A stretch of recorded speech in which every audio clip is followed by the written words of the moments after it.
All right, what's up, everybody? Welcome to. Oh, I know. It's okay.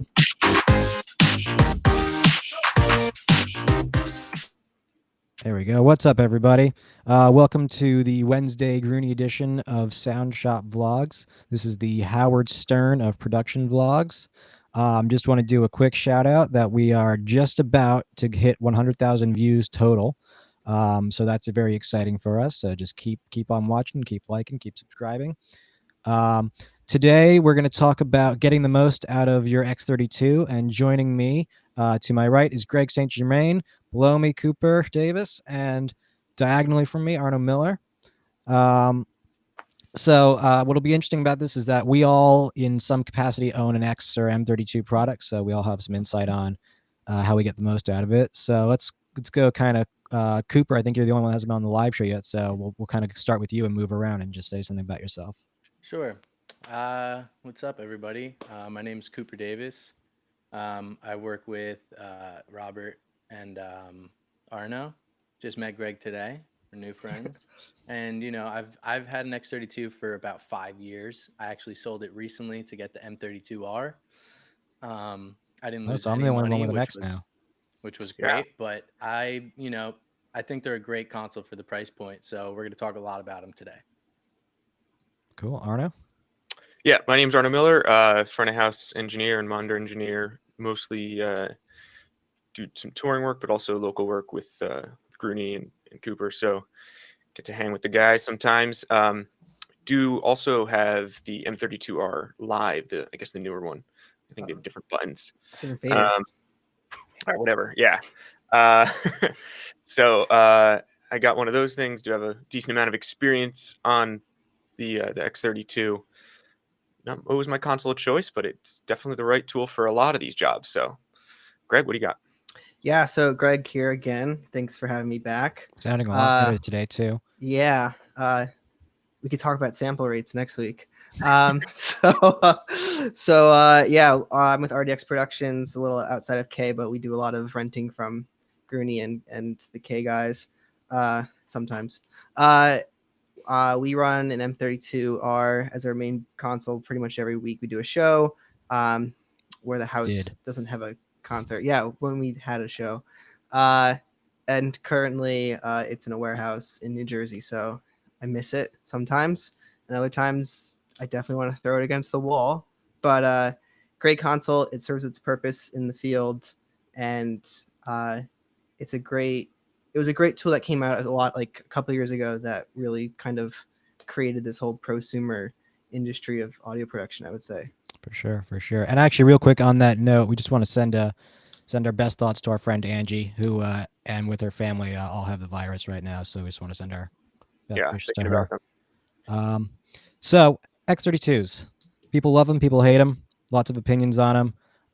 But and we'll maybe kind of go in that same order and give our thoughts. I think that in the prosumer category, I don't think anything can really touch it. I think in terms of its ease of use, the features that it gives you, and its availability, I think it's kind of the profile of the prosumer market.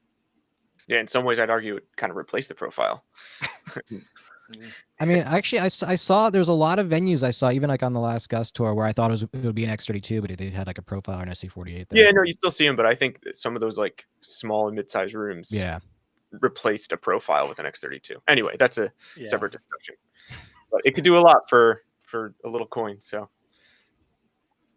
I don't want to compare it to a profile necessarily. I don't think that's our goal here. No, not at all. And I would say it's so for our company specifically, it was the console that just made sense to get. I was a Yamaha guy through and through.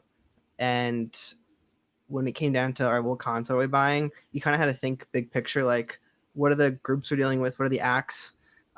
What's their talent level? And honestly, like, does it warrant the power of like a $10,000 console plus, or can you get away with it? And like, when you look at reality of things,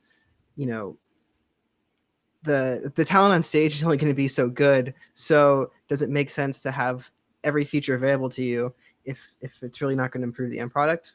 And monetarily, does it make sense for you to put more money into a console, or save money there and put more money into your wireless and into your front end? Right, exactly. Especially with us, we have to run 24 channels of wireless. So that's where we spent our money. And we got the board that could do the job and handle the inputs with the effects that we needed. And at the time, it was the only console that had all the effects we needed.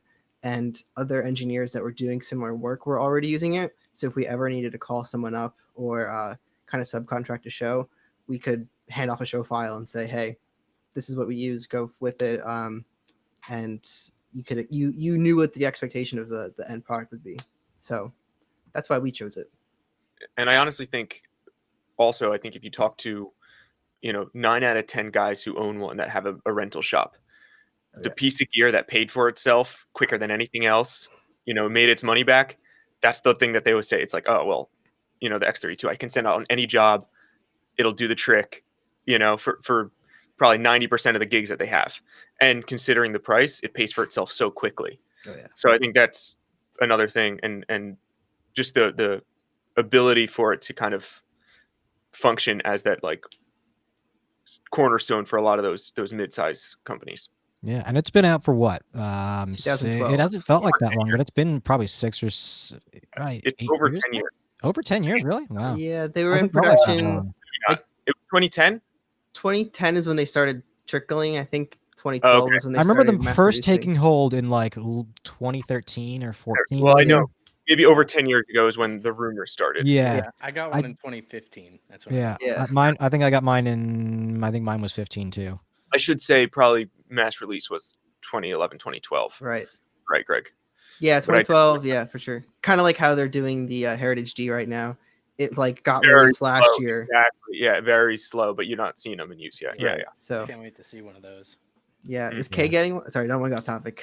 Yeah, I don't know what the deal is, and I think not to talk about music group tribe too much in general, but I think they do kind of tend to, talk about a product and then it'll maybe disappear for a little while, and then they'll pop back up for a second, and then it kind of Yeah. disappears again. And A little bit of so their it's hype interesting. machine thing. Yeah, so their like release Tesla. time frame is interesting, but let's actually get into NX32. So I'm going to share my screen here. So I'm going to do, basically, we just kind of created a rider based off an actual show that I've done that was on an X32. And I'm just going to share that input list real quick with you guys, and then we're going to move over to the X32 edit. And everything, I've made a file that's already labeled, and we'll just talk through how we would set up and how we would choose our effects and stuff like that. So I'm going to share that screen. I'm going to have to hide somebody. And then solo that. Oh, hey. I like your Pixar lamp behind you.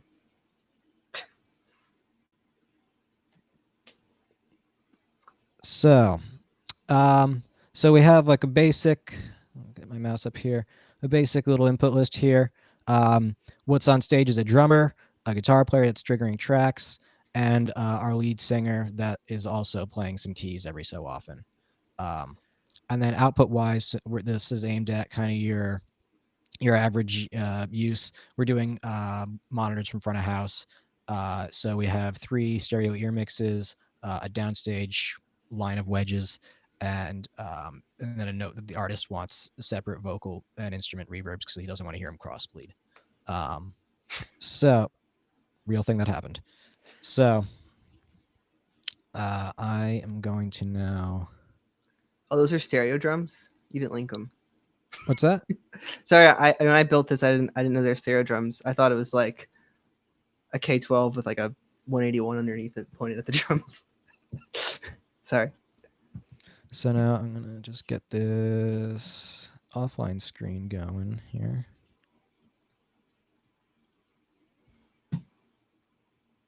Stereo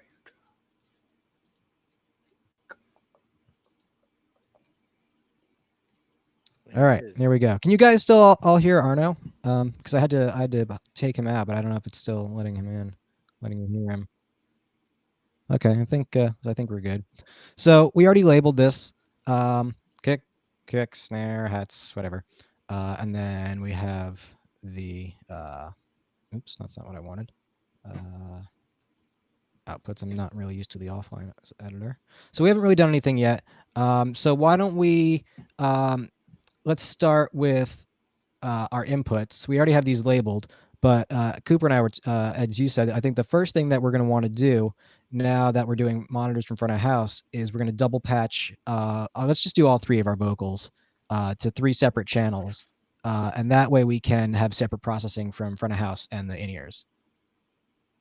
And a cool thing about this is not every console in this price tier allows you to double patch. Like the TF series, you can't double patch on your inputs. Yeah. Fun fact. So +1 for the M32, X32 line. Yeah, and the TF series is super slow. You could be really fast on this once you get your hands under it. Yeah. So what I'm going to do is I'm just going to go back to our config and just make these last 3 inputs, 22, 23, and 24.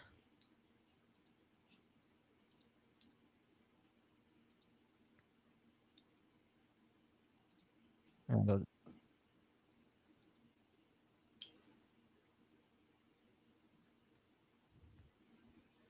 you could just name the channels. No one's going to see your routing. this is, okay. I saw him change it. If you know where you're looking, it's at the source top left of his screen. Yeah. So there we go. So they're mon channels, strictly for monitors. If you want to save yourself too, you could take them out of the stereo bus so that they have no chance of going. Yeah, I was about left, to do that right. after this. Yeah. So then lead spare on. And then what I'll do is just take these out, right? So that I don't accidentally push those up. Oh, yeah. Cool. So we have our effects set up.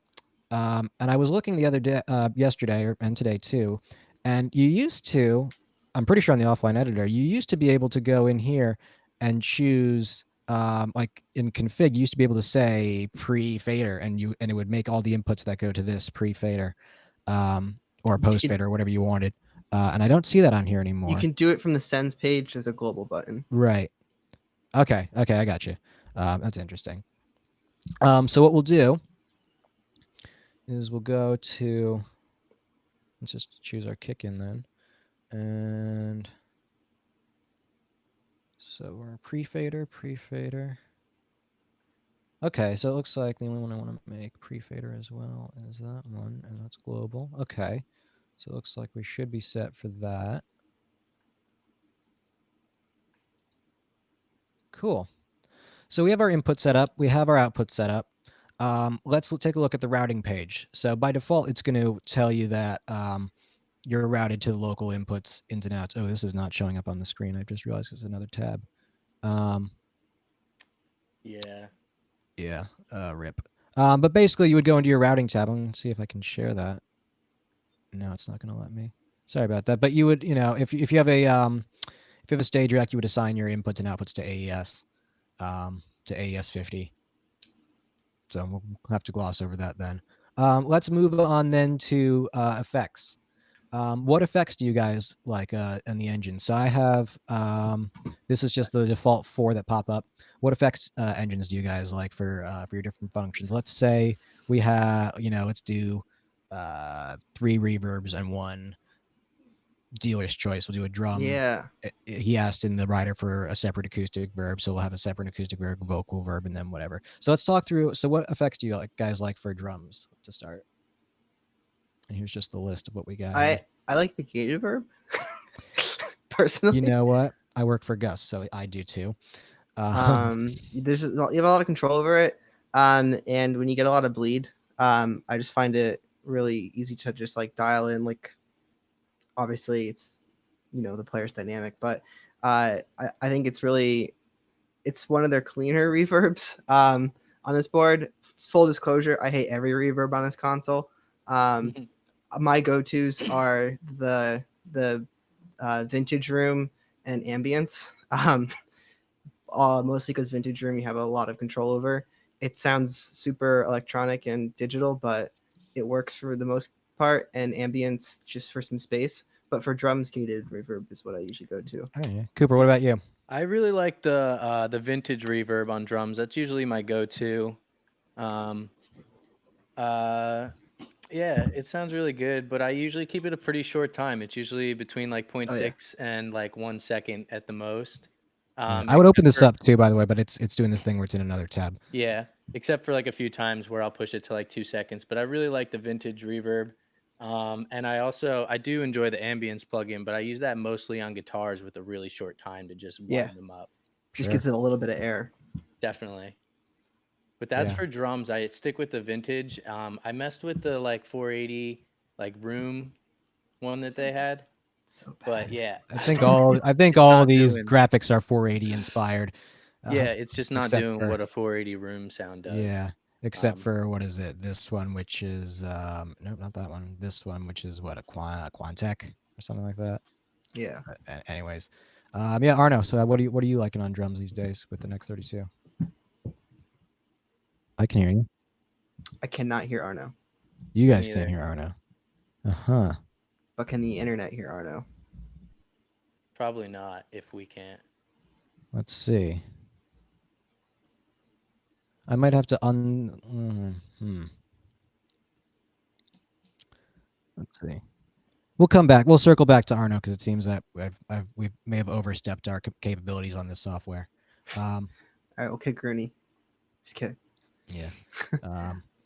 But then, you know what? Actually, that's true. You know what? Why don't we do this? I'll take myself out and listen, and then you guys just kind of direct me on the effects that you guys like. And I'll just say real quick too that I don't like many of them on here, but I do like the, where is it?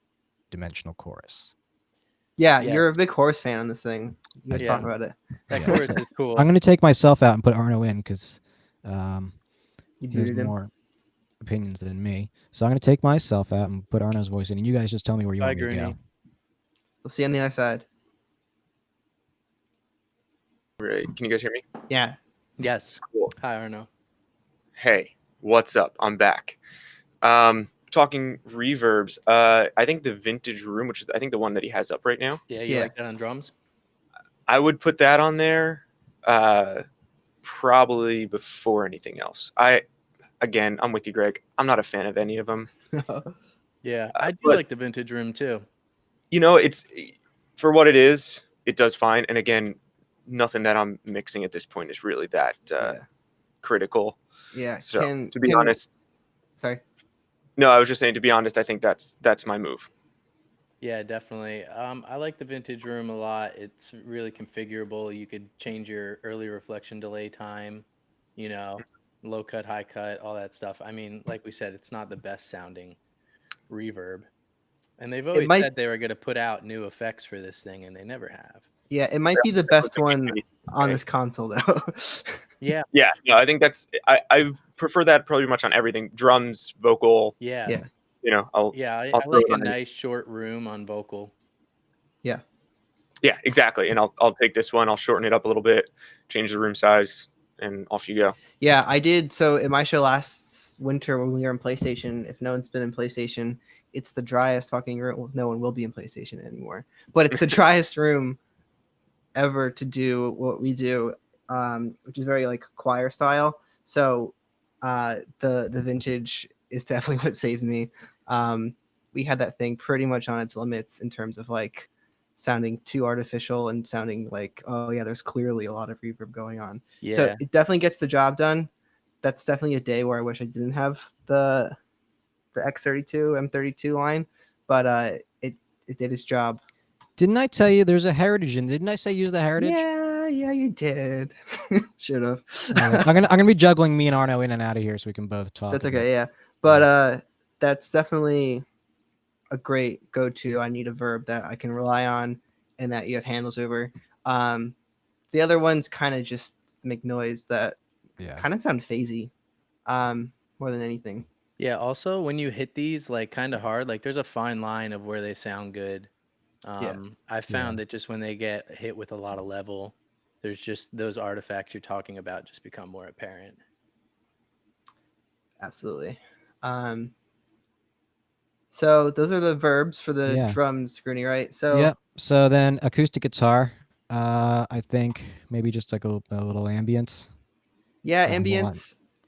Depending on what you're going for. I mean, you only have. This is probably just gonna be for ears, I think.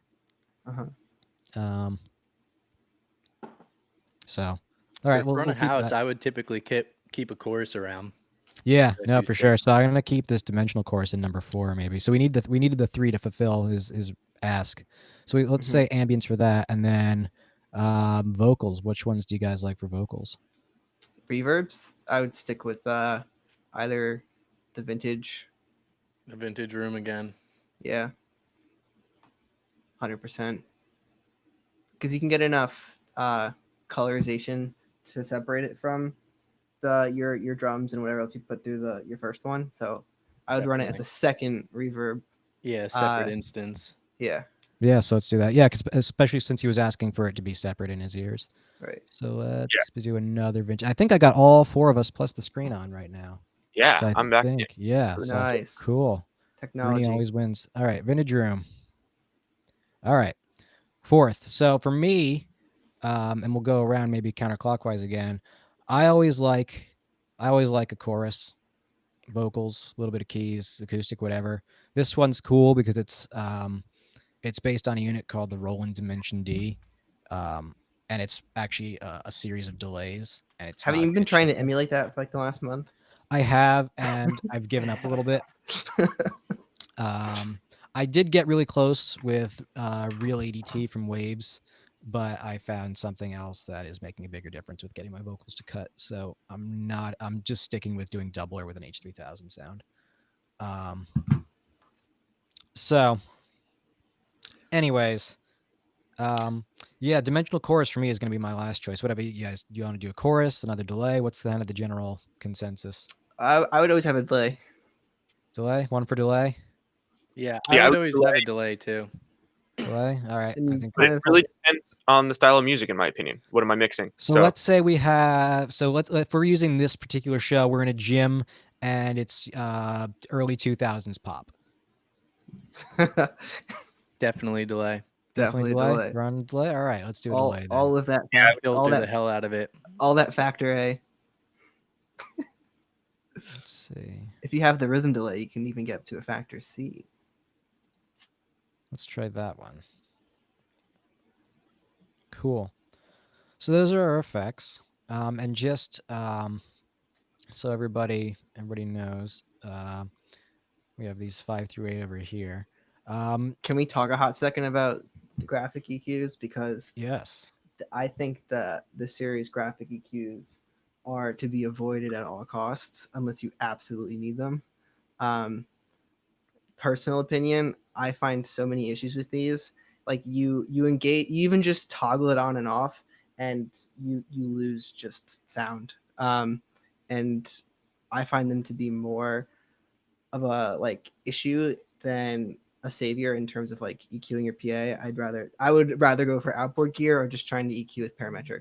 Well, I always do parametrics for PAs. I don't really do the graph thing. But let's say so we have one wedge mix. Do we want to keep one in slot 8? Do you want to make this a dual mono just for the graph, for the one wedge? Yeah, I mean you definitely need them in certain places. But I'm just saying I think all just like a blanket statement for my opinion on these graphic EQs. Use them with caution. Yeah. Have you used the true EQ instead of the graphic as well? I have actually. So yeah, it makes a difference. It's a summation. It sums the cuts that you're doing, so that it doesn't mess with the phase as much. That's good. I've actually never tried the true EQ. I just thought they were all trash. So I was just like, well, this is terrible. Yeah, it's weird because it looks the same. There's no thing that says it's different. But the true EQ definitely sounds a little better in my opinion. I didn't know that it was something that's pretty cool. Yeah, I don't even know why they would just if they have a better algorithm, why are they just not making that the option? The only option, yeah. Right. Someone designed it. Yeah. So in this effects rack, something I really like to do also is and I think it would fit this style of music is maybe an effects rack 5 you put the wave designer in. Yes, for sure. Talk about how we could use that. So I usually use there's 2 channels in it when you put it in. So this effects rack 5 through 8 has to be inserts. It can't be on sends and returns. Yep. That's why I use it over here. And looking at what buses we have open, we could probably just use bus 9 and 10 for that if you want to insert that. And I like to use a 1 channel on my kick, 1 channel on my snare, and you could really shape it. Yeah. But we have 2 microphone channels, so we would need to set up a subgroup. Yeah. For the 2 kick mics and the 2 snare mics. so that it could hit one channel of the transient designer each, and we don't So have to let's do waste that. 2 effects racks. So real quick, if you guys aren't familiar with this page, let's do, we're gonna do 9 and 10, and we will make them. Oh, you got to do it on the inputs. That's right. I keep forgetting that. Yeah, it gets me every time. Yeah. Well, because I think on the actual console, you can still do it on the output page. It's also in the set, if I'm not mistaken. I don't know if not important. On this one, but Not important. So we'll label real quick. So this will be our kick group. This will be our snare group. And this is on literally almost all my files where I'm mixing a band that has drums. The other thing I would have done too is I might just do four wave designers. So you can do toms. Well, no, I do like this one would be the 2 kicks and this one would be the 2 snares, because sometimes I might want that maybe just on the bottom mic. Yeah, I just like to do a little bit of EQ and gating on the channels, and then I do more processing on that bus. Yeah. On the group. Yeah, because I'll put that transient designer insert before the EQ and compressor, and sometimes I'll bump it after the EQ on that subgroup bus, and you can really push like the transient into the compressor even harder. It's really cool. And I think it's really crucial to mention about these compressors on this console. Like, they don't really let any transients like stand a chance. So especially with something like the wave designer, if you're pre-processing that and taking away from what it's designed to work with, like you should think about that in your signal flow. Like, why am I not using like a heavy compressor here and using it in the group later? Because I want all those transients, I want all the information to pass through this effect first, and then you can control it better. Totally. So bear with me for a second while I get these guys. Considering you're limited in the amount of slots you have, I think that's something else to take into consideration, that sometimes you do need, I'd reserve something potentially for my lead vocal. I think that make a vocal group. Definitely. As opposed to doing a second one for a wave designer. That's just me. I mean, yeah, that's why I like doing it this way. It just saves the space. So, if you need anything else. Totally. Especially if you had 2 more wedges in play right now, you would need those graphics there. But that exactly, yeah. And I like putting a comp on my master bus. So yeah, one of these ones, or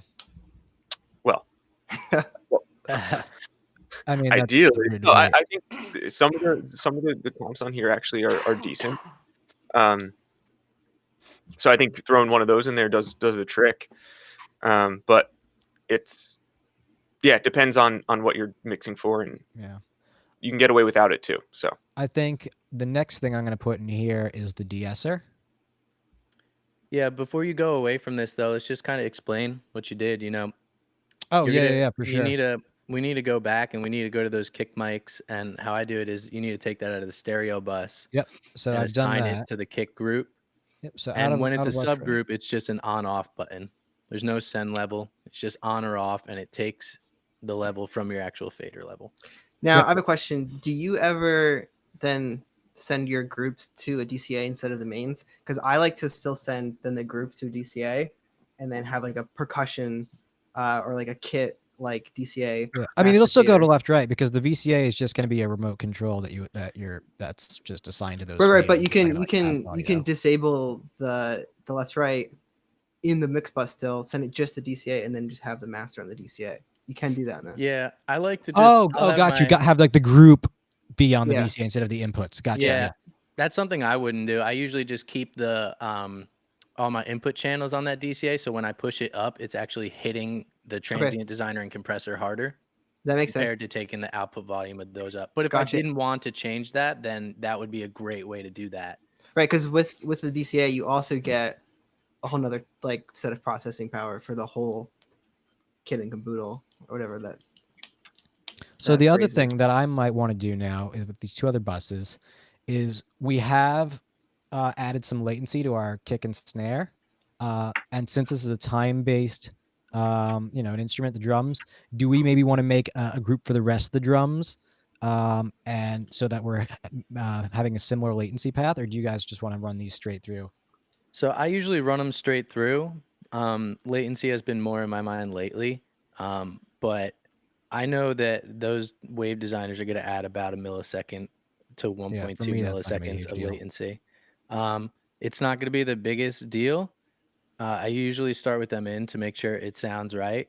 But if not, I would suggest just actually delaying the input channels that weren't going there, like the hat, rack, Yeah. floor, and overheads. Now, A if we're just millisecond. setting this show up, day of, I think that's not going to be as big of an issue for us. The other thing Definitely. to point out too is that we are sending these to groups. So the only area where the latency, I have air quotes because it's not a ton, is affecting us is in front of house. We're still sending the input channels right to the auxes for ear, so that's not going to be latent. Yes.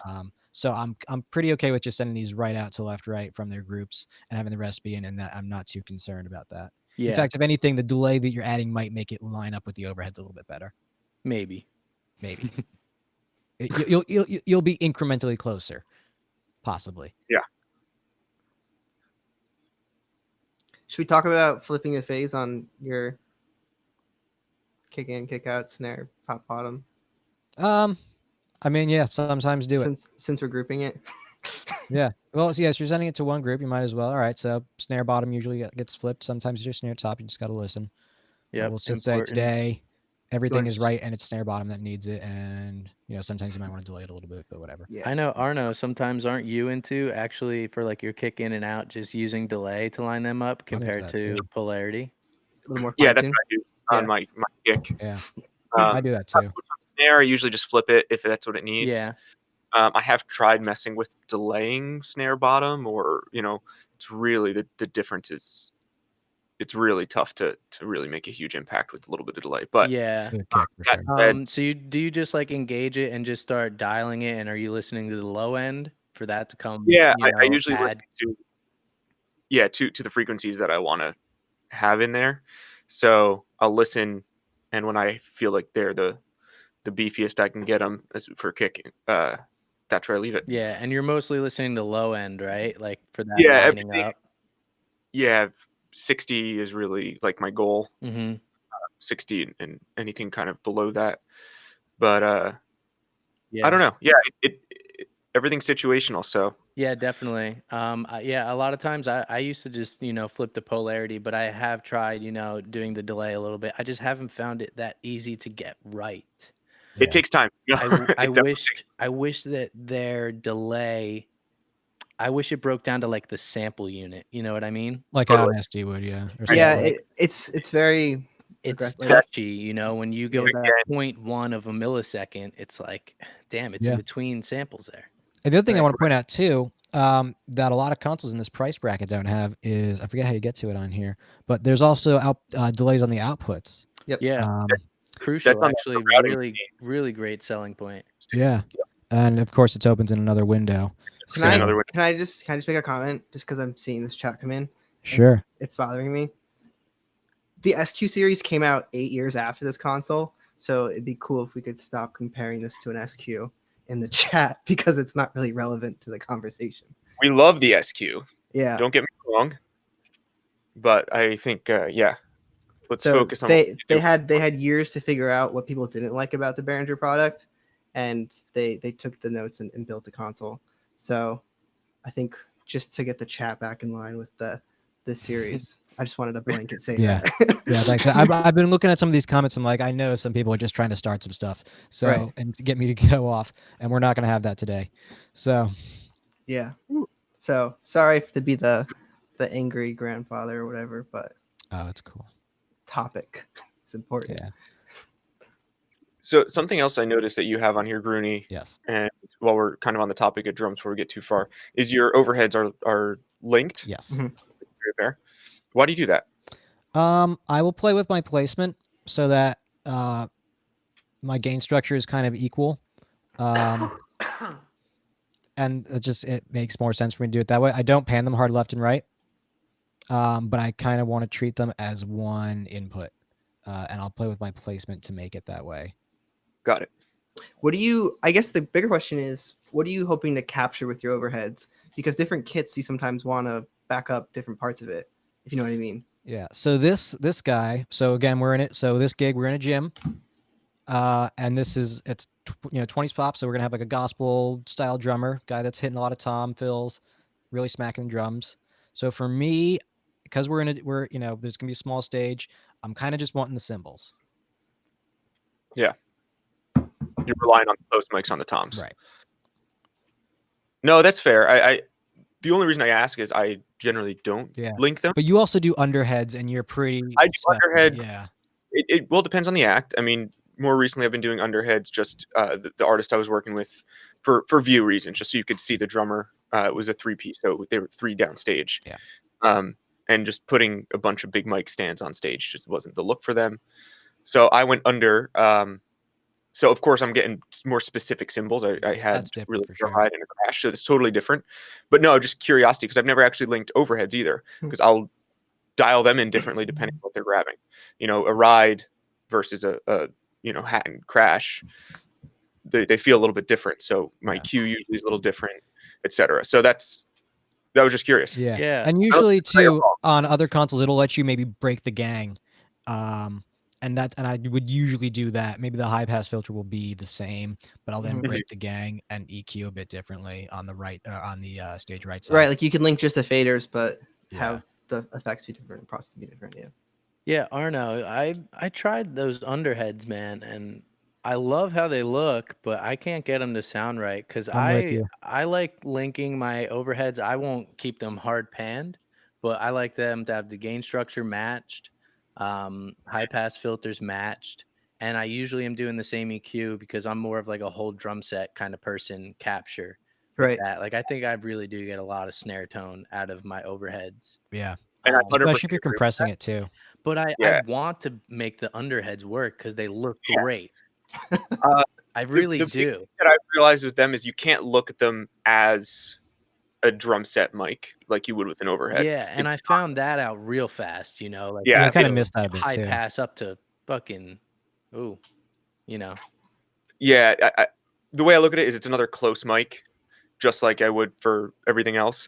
So it's a matter of blending that in as a microphone for that cymbal or that little group of cymbals. Yeah. Do you use more than 2? I have 2. That's okay. That's is there not a lot of cymbals on the kit?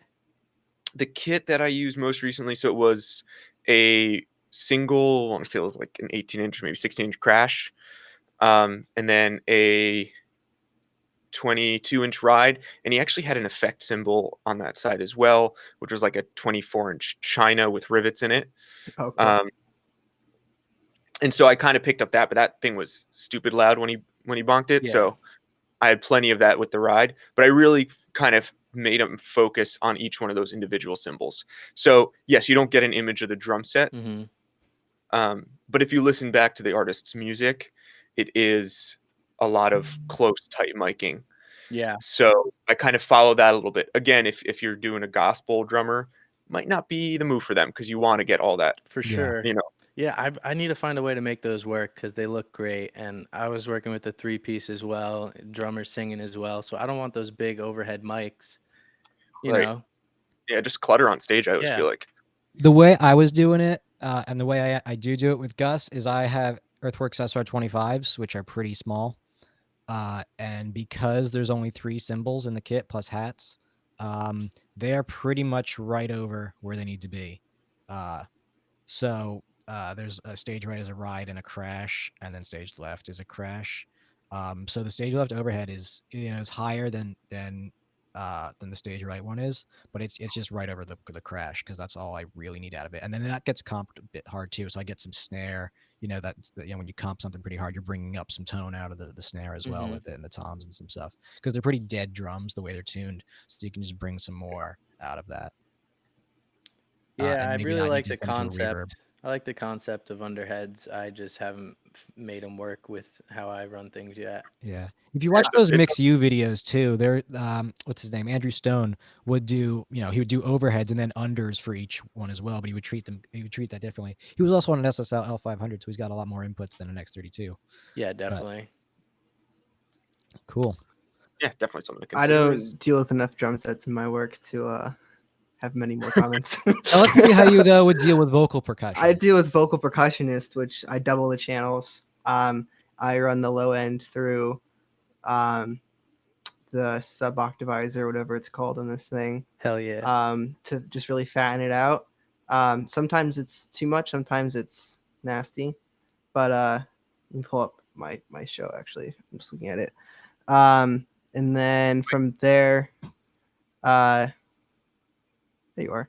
I will group the high and low end and then compress the shit out of the low end some more because there's really a lot going on. So if no one follows the acapella scene, and I think 3 people I know in the scene are watching this. This is awkward. A lot of shows right now are focusing on the low end part of the spectrum. A lot of like groups are trying to get lower sounds, and we now allow like the octave on the bass for competition stuff. So what that's opened up is like you've completely widened the field of like the vocal range of the group. So natively the group with the lowest person singing sounds the best almost.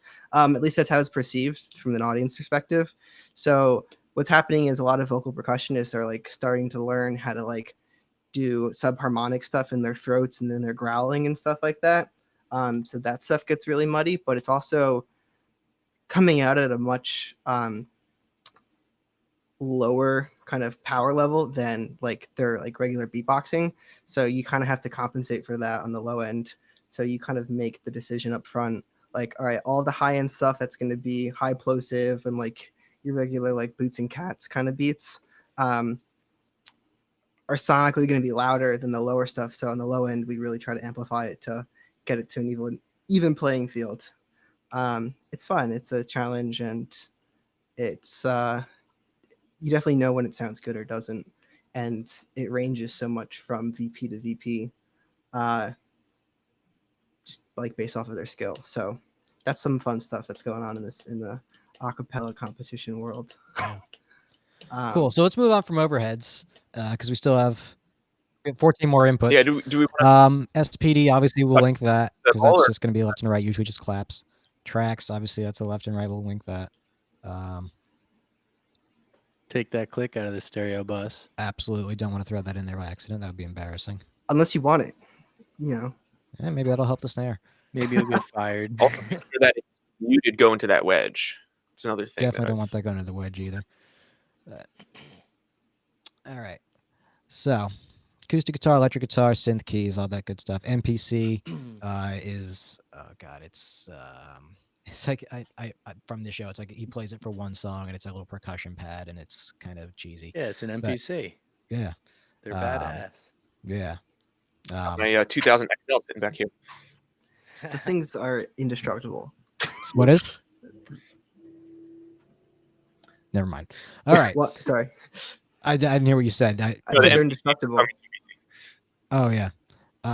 Yeah. No, the way that this gets played, you know, it's not really it's kind of following the tracks. But anyways,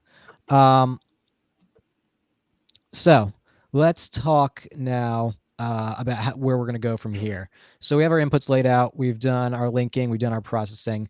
Let's talk maybe about VCAs, mute groups, stuff like that. Yeah. So what kind of VCAs do you guys like to set up? I usually get an instrument per player. So, you know, as people are, you know,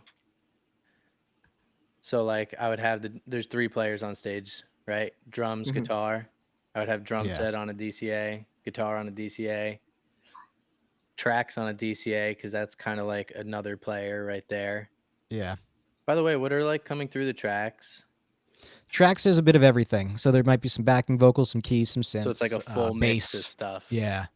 I think in these tracks there actually are a little bit of drums, which is, you know, we have our own opinions on whether we like to hear drums coming in and live drums. Usually don't. Yeah, I usually like to have one DCA for all my vocal effects. Yeah. Yep. And with this small setup, you could probably fit everything you need on the DCAs. Yeah. So what I would do is, because we have 3 toms and stuff, I might do 3 DCAs for drums. A lot of people going, wow, Grunie, way to be extravagant. I'm going to do kick, snare, hat. It's only 8. But there's not that much. If we had like a busier input list, I wouldn't. But we have kick, snare, hat, toms, and then kit. I would do.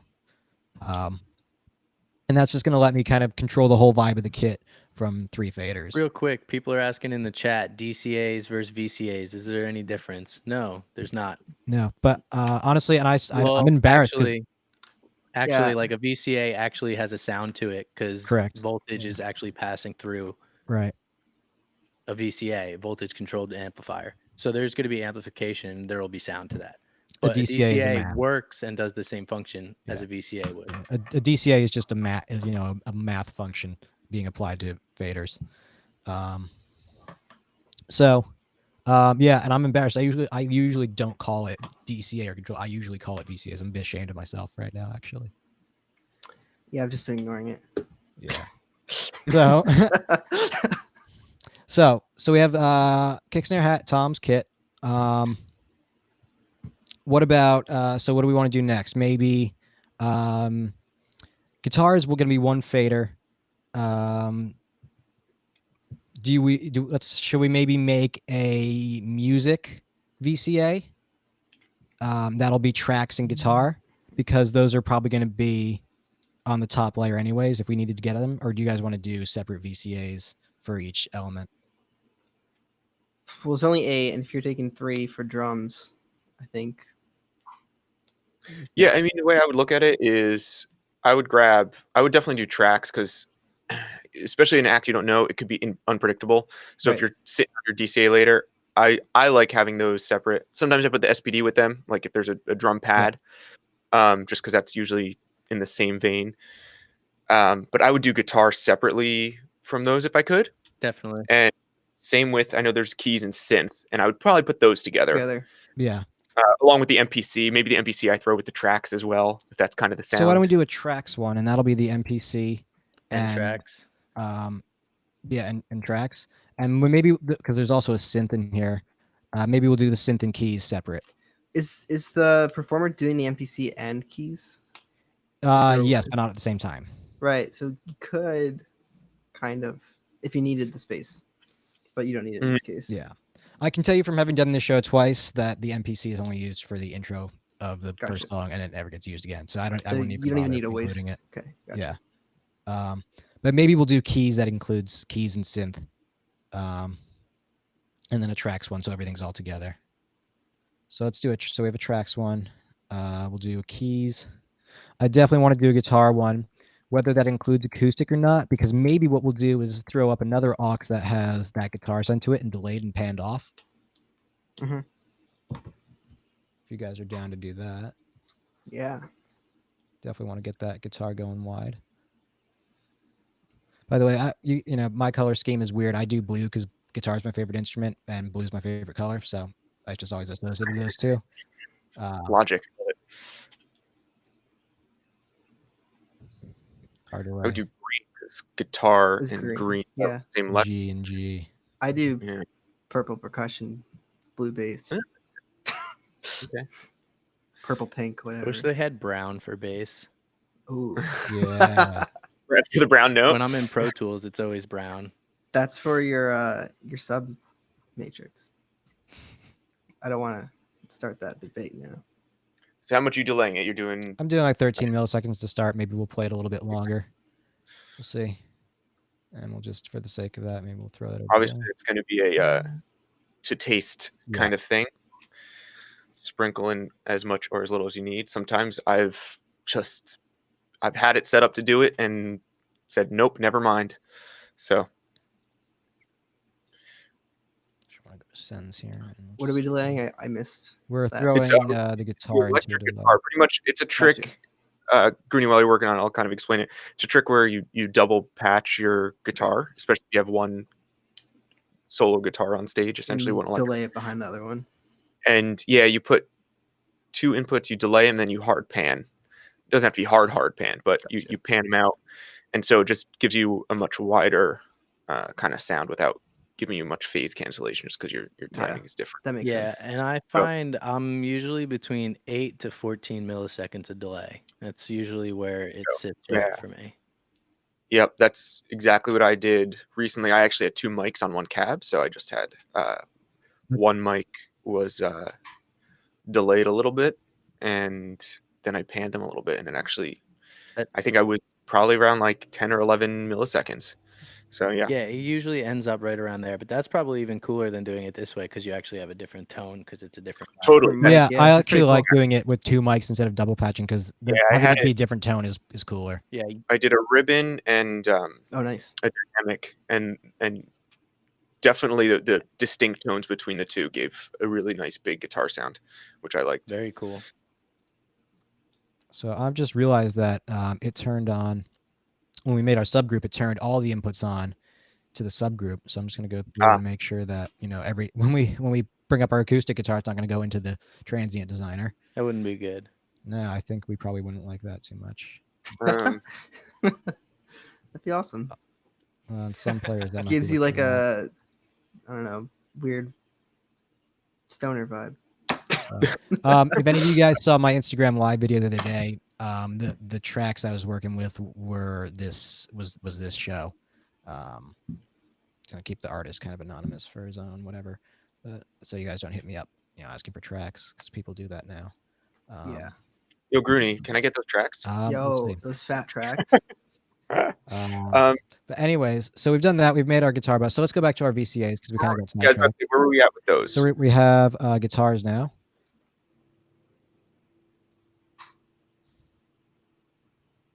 I do have a question in the chat here. Yes. If you're wondering what the SPD channels are, that is a percussion pad.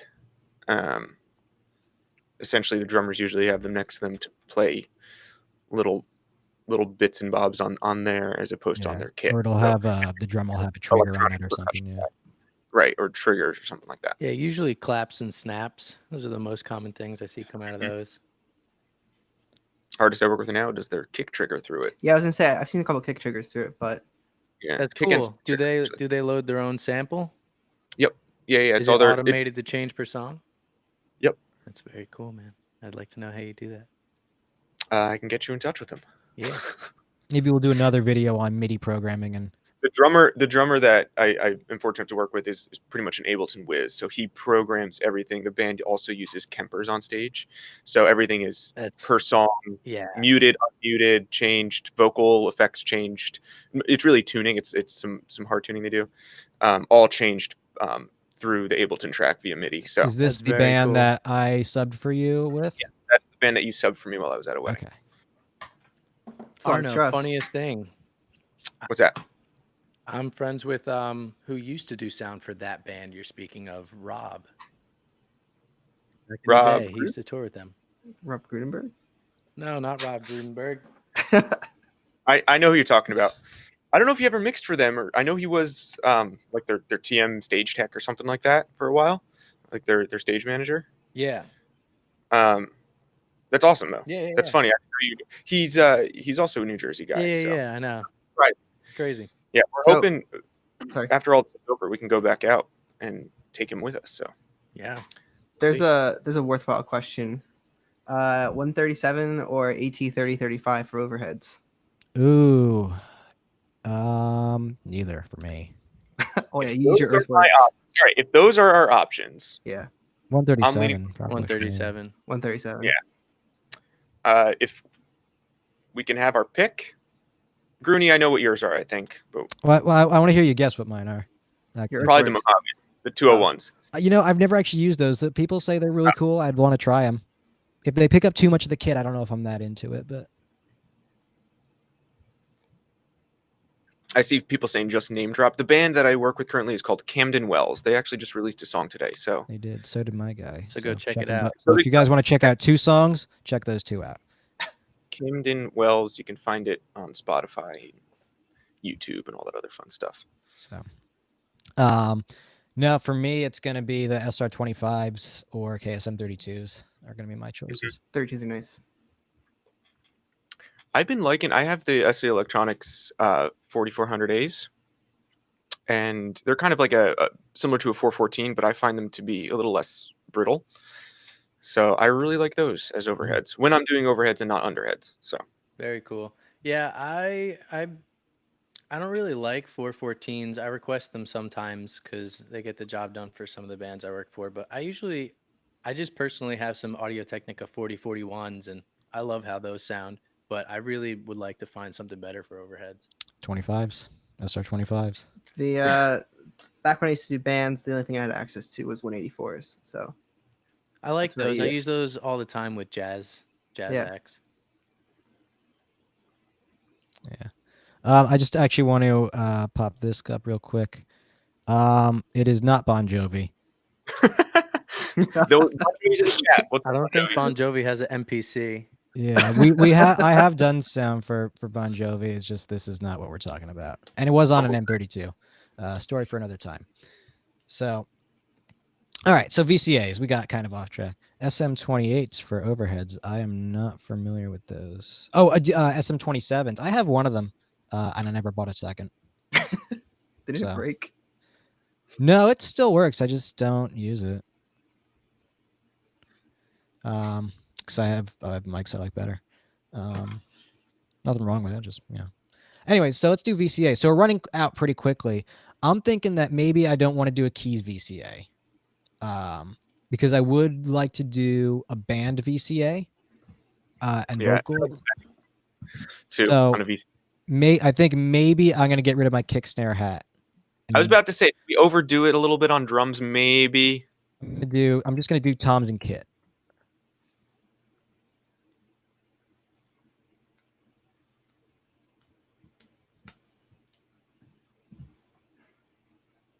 All right, and then I definitely want to do band. And then we only have 2 vocals. Why don't we just do vocal group and then vocal effects? Yeah. Yeah.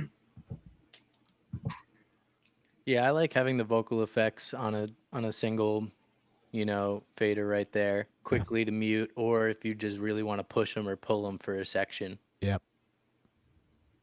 For sure. Yeah, I always mix on DCAs, so I love having kind of everything I need right there. For sure. Maybe one day they'll come out with a DCA spill for this, but no, don't think so. That would be I a cool like feature. to do groups when I can, and I will do VCA, and VCAs for me will usually be things within groups. Mm-hmm. That's fair. Kind of the same idea, different way to get there. I just want to pull up this one real quick because we got onto the topic of mics for a second. Beta 181. I just got one actually that I'm going to be using on snare bottom, so I will report back on that. But if you have $500 a pop to spend on tom mics or whatever, if you get dealer pricing, still number redacted, go for it. And I can't find hide from stream. There we go. So yeah, Kale, the kit VCA is the whole drum kit. So, actually, this is a good question. Effects. Do you guys do your VCAs? Are they your returns or your sends? Those are the on returns. Your VCAs. Returns for me too. For sure. I do it as returns, though I've done it as both. So, like, I've done it both ways. Yeah. So this will be our returns, and then we'll probably do a mute group that a couple of mute groups. One maybe that's band, one that's everything, and one that's just all the effects or something like that. Yeah. Effects minus your drum verb. I might just do everything. I always leave my drum verb out because then I feel like when they're talking and drums are going, and then suddenly you turn everything on. Yeah, I mean, like that's why we have the vocal effects one though. So I'm that. That. But then like between songs, if he says something and he does a da-dum, I kind of like that dry. So you're saying he's telling jokes on stage? Got it. Or you know what happens sometimes, but they introduce somebody and they and he does the da-dum dum or something like that. Yeah. I like that to be dry. I always. Or if I'm just like in a room that's swimming and I'm like, what is going on? And I'm just like mute all for a sec, like mute all the effects and see what's going on for a second. I always leave my drum verb on. Yeah, I don't know. That's my thing too. I just once it's set, I like to have an out for myself. Yeah, and I'll go push it sometimes too, but exactly. dude. But Some songs, but a like little more. you know where like your starting point is. Like it's usually -10 or -5 for me on the fader, and it's like, all right, I could push it to wherever, and then when that section's done, just put it back. Yeah. Get away from I it. think what's interesting about these effects too is they're so sensitive to how you're hitting them and how you're driving them. Definitely, Because the that's harder why- you push these ones, they get grainy and like they sound like just They're gnarly. like even like the diffusion's turned to 0, even if it's not. Yeah, I said that before. There's a fine line of where you could push these two without them sounding bad. Worse. Kale Conrad is asking, what's the benefit of the Tom VCA and the Kit VCA? Because it just allows you to maybe push a tom, maybe during the middle of a song, you want the toms kind of pulled back, but then toward, during an outro or an intro, you really want to push them. It lets you keep that balance. But those Phil Collins moments. Yeah, exactly. And with the gospel style drummer, there's going to be a lot of those. Yeah, and the toms are in the Kit VCA. They'll just work against each other. If you pull the toms down but push the kit up, it does that calculation and averages it. Yeah. So effects are always kind of a touchy subject on this because they're not the world's greatest. But definitely, we've all had good mixes on X32s. So I've had great mixes on X32s. Yeah. Do you want to do some mute groups? Yeah. So let's. You can't label them here, but let's say. And you know what? I kind of like to make my mute all is always the last group. Group for me. Or what is it? How many are 6 here? in this. Six. Yeah. There's 8 user-defined keys, and it's the 8th user-defined key for me. That's all I said 8. My typical mute groups are number 1's band, number 2's vocals, number 3 is monitor vocals and talkbacks. So I could open those up and they could check that their ears are on before I open the front of house vocals. Yeah. Yep, that's a good one. So let's see. Let's do. What is the mute group on this one? And on the console, it's so much easier because you can just hold them and click. But on this, just if we were doing, whatever, then this is how you would do it. But I won't waste all of our time while I sit here and click through all these inputs. But what do we put in? So mute group 1. What did you say you wanted to do? Let's say mute group 1 is band. Okay. Yeah, like all instruments I usually do, excluding the vocals. And then 2 was going to be everything, including vocals? 2, I usually just do the vocals. Gotcha. Okay. Oops, sorry, I'm getting a call. I hope it's not a gig. We'd all be really jealous.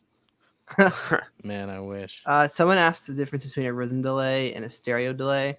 Somebody else answer that because I have not played with it. Yeah, the stereo delay is your standard left-right. Your rhythm delay has a third C factor, so it kind of adds a second or an extra bounce to it, if that makes any sense.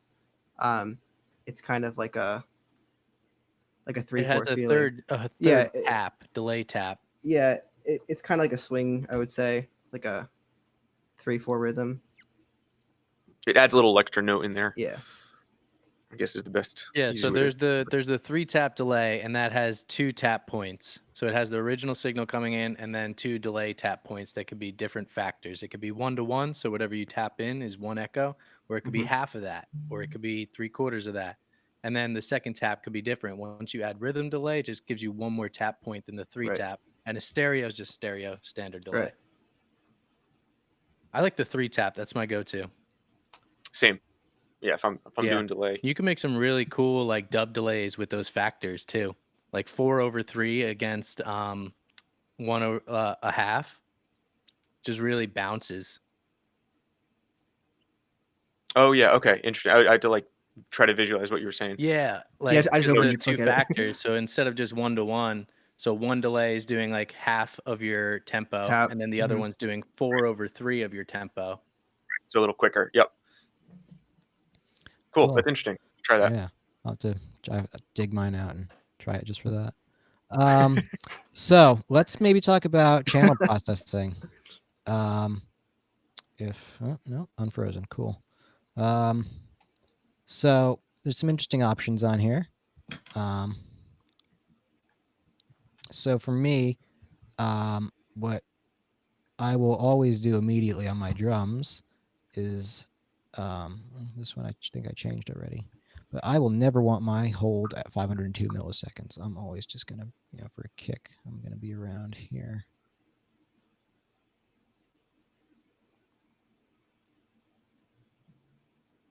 And that's kind of what my kick will look like. Another thing on the actual console, this is hidden on that second page, but you do get sidechain with a variety with a selectable source, selectable key source, or filter with your different cues, high or low pass filter, and then your band pass filter shapes and frequencies that you can listen to. Yeah, and watch out when if you ever solo those frequencies, it's good to solo to the PA. That's a hard solo in place. Did you learn it the hard way? No, actually I didn't, but that's good. I think the benefit of us all owning these is that we tend to not make those mistakes because we did it at home. I have hard soloed. On the LV1, you have to change it.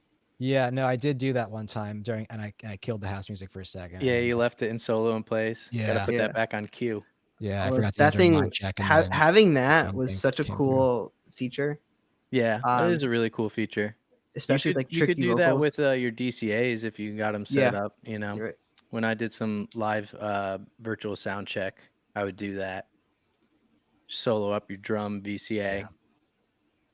And since then, I've stopped doing that, and I'll just mute the groups I'm not using, and I don't screw with that anymore because it's just I don't want to I don't want to do that anymore. I like how on the Pro 2 though it does give you the like the little warning like may cause loss of employment or whatever it does say.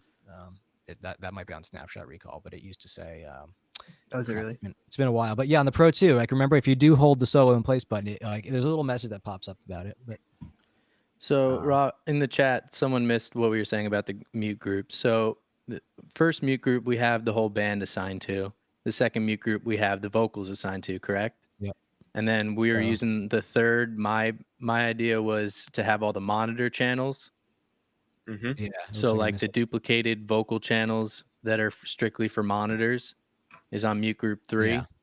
And then is there a fourth somewhere? Someone was asking about a fourth. I don't know. Do you guys have anything in mind for a fourth? Didn't you have you wanted to mute all at the end, right? Yeah, I'll mute all on 6. I'm not going to stay here and click through because I already messed up doing the first. But is that just muting all your inputs or literally everything on the desk? Yep. Just inputs. I don't like to mute outputs. Wedges are different, but I have never found a time where I feel confident about muting my PA outputs. Kale, we're all New Jersey guys. Greg, you're from New Jersey, right? Connecticut. Connecticut. Greg's from Connecticut, but the rest of us are New Jersey guys.